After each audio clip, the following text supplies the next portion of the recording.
The auto industry is recovering faster, and I believe when we see the sales numbers coming out later today, it's going to be beyond expectations. We closed the month last night at midnight, and we are forecasting an annualized industry for the 1 month of May at 12 million. And as Mr. LeBeau mentioned a little earlier, that's a vast improvement of the 8.6 million annualized rate that we saw during the month of April. And so as you look out, though, and you look out at dealerships, whether they're going to be buying vehicles, how fast they will do that, how slow they're going to do that, what kind of incentives you're going to have to offer, what does that look like to you? Well, I think we have to look at the industry two different ways. From ourselves, we sold 164,000 units last month. But you got to peel those numbers back a little bit. Retail consumers are back at about 86% of what we would call a normal rate. What hasn't yet returned to the auto industry is the fleet, commercial buyer, and particularly rental car. Those sales continue to be suppressed at around 20%. So as mentioned a little bit earlier by Phil, what we're seeing is that retail consumers coming out and they're looking for cars and trucks. So the industry is in a position right now with manufacturing being closed for nearly 8 months. Inventories and many of the key segments of the industry are becoming an issue.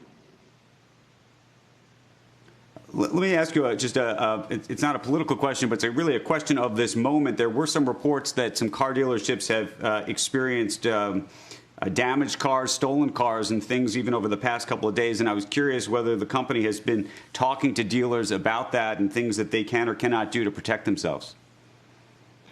Well, yes. Unfortunately, we have 1,500 dealers across the United States, and our current reports is unfortunately 7 of them have been affected by the rioting that's taking place in different cities. But as I mentioned earlier, diversity and inclusion is a part of the way we run our business today.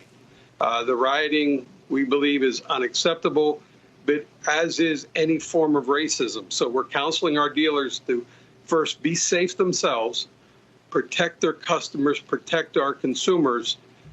We'll get through this, and there's better days ahead. And Bob, let me finally ask you this. You know, when it comes to launching new models, amidst all of this, between the pandemic, between the unrest in this country, how are you guys thinking about that? And I'll tell you, as I'm in the market, so I was looking. I know you're going to be launching a new Sienna later. Joe will give me hell for it, but you know, everybody needs a car. But are you thinking about delaying any of these types of introductions given this moment? No, to the contrary, we're going ahead with all of our plans.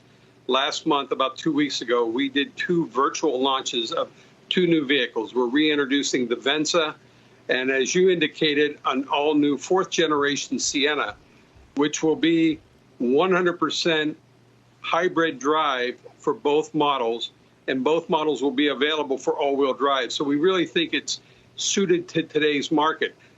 A little bit later on this month, we're going to be introducing a new Lexus. So we believe we're continuing to invest in this business. We believe in this business. We believe in the U.S. economy. And so while our way that we're facing the market and launching new vehicles is entirely different, we still are conducting business.